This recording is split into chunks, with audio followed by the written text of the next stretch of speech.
ಚೆನ್ನಮ್ಮ ಈಗಾಗಲೇ ನಿಧನವಾಗಿದೆ. ಈ ವಿಚಾರಕ್ಕೆ ಮಾತಾಡಲಿಕ್ಕೆ ದೇವೇಗೌಡರ ಕುಟುಂಬದ ಆಪ್ತರು ಮಾಜಿ ರಾಜ್ಯಸಭಾ ಸದಸ್ಯರಾದಂಥ ಕುಪೇಂದ್ರ ರೆಡ್ಡಿ ಅವರ ನೇರವಾಗಿ ಮಾತಾಡಿಸ್ತಾ ಹೋಗ್ತೀನಿ. ಸರ್, ಈಗಷ್ಟೇ ಅವರ ಪಾರ್ಥಿವ ಶರೀರನ ದರ್ಶನ ಮಾಡಿ ಬಂದಿದ್ದೀರಿ. ಚೆನ್ನಮ್ಮ ಅವರು ಇವತ್ತಿಲ್ಲ. ಈ ವಿಚಾರದಲ್ಲಿ ಹೇಳಬೇಕಾದ್ರೆ ಎಷ್ಟೋ ಜನಕ್ಕೆ ಇವತ್ತು ನಾವು ಚಿಕ್ಕ ಹುಡುಗರಿಂದ ನೋಡ್ತಾ ಇದ್ದೀವಿ, ಎಷ್ಟೋ ಜನಕ್ಕೆ ಅನ್ನ ಹಾಕಿದಂಥ ದೇವತೆ ಅಮ್ಮ. ಏನಿರಲಿ ಇಲ್ಲದೆ ಹೋಗ್ಲಿ, ಬನ್ನಿ ಊಟ ಮಾಡ್ಕೊಂಡು ಹೋಗಿ, ಬನ್ನಿ ಊಟ ಮಾಡಿ, ಏನಾದರೂ ಇರಲಿ ಸ್ವಲ್ಪನಾದರೂ ಪ್ರಸಾದ ಕೊಟ್ಟಂಗೆ ಕೊಟ್ಟು ಎಲ್ಲರಿಗೂ ಒಂದು ಆಶೀರ್ವಾದವನ್ನು ಮಾಡ್ತಾ ಇದ್ದಂಥ ತಾಯಿ ಅಮ್ಮ. ಇವತ್ತು ಒಬ್ಬರೊಬ್ಬರು ಇಷ್ಟು ಅನ್ಯೋನ್ಯವಾದ ದಂಪತಿಗಳನ್ನು ನಾನು ಎಲ್ಲೂ ನೋಡಿಲ್ಲ.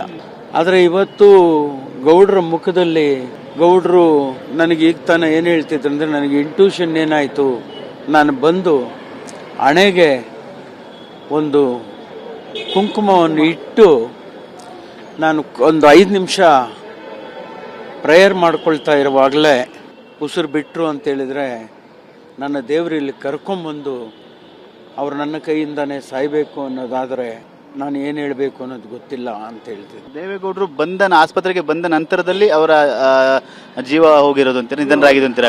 ಅವರ ಜೊತೆಯಲ್ಲಿ ಕುಂತು ಅವರು ಹಣೆಗೆ ಕುಂಕುಮ ಇಟ್ಟು ಪ್ರೇಯರ್ ಮಾಡ್ತಾ ಇರುವಾಗ ಸಡನ್ನಾಗಿ BP ಡ್ರಾಪ್ ಆಗಿದೆ, ಕಾರ್ಡಿಯಾಕ್ ಅರೆಸ್ಟ್ ಆಗಿರ್ಬೋದು ಮೋಸ್ಟ್ಲಿ. ಅದು ದೇವೇಗೌಡರು ಅಲ್ಲಿ ಕುಂತ್ಕೊಂಡು ಭಾರಿ ನೋವಿನಿಂದ ಹೇಳ್ತಾ ಇದ್ದಾರೆ ನನಗೆ.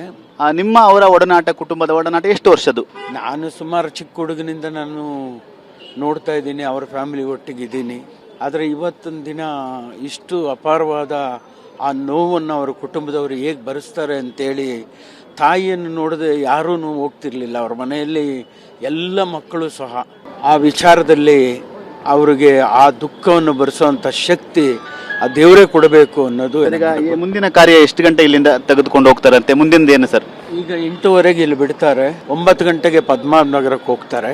9 ಗಂಟೆಯಿಂದ ಬೆಳಿಗ್ಗೆ ನಾಳೆ ಮಧ್ಯಾಹ್ನದವರೆಗೂ ಪದ್ಮನಾಭನಗರ, ಅಲ್ಲಿಂದ ಮುಂದಕ್ಕೆ ಹೋಗೋದು ಹಾಸನಕ್ಕೆ ಹೋಗ್ತಾರ, ಹೊಳೆನರಸೀಪುರಕ್ಕೆ ಹೋಗ್ತಾರೆ. ಇನ್ನೂ ಡಿಸೈಡ್ ಆಗಿಲ್ಲ, ಅದು ಇನ್ನೂ ಡಿಸೈಡ್ ಮಾಡಿ ಅವರೆಲ್ಲ ಅಣ್ಣ ತಮ್ಮಂದರು ಎಲ್ಲರೂ ಕುಂತ್ಕೊಂಡು ಮಾತಾಡಿ ಏನು ಮಾಡಬೇಕು. ಹಾಸನಕ್ಕೆ ಹೋಗಿ ಹೊಳೆನರಸೀಪುರಕ್ಕೆ ಹೋಗ್ತಾರೆ, ಬಟ್ ಮಣ್ಣು ಮಾಡೋದಂತೂ ಹೊಳೆನರಸೀಪುರದಲ್ಲೇ ಮಾಡ್ತಾರೆ. ಕ್ಯಾಮ್ರಾಮನ್ ಸೈಯದ್ ಜೊತೆ ಸುನಿಲ್, TV9 ಬೆಂಗಳೂರು.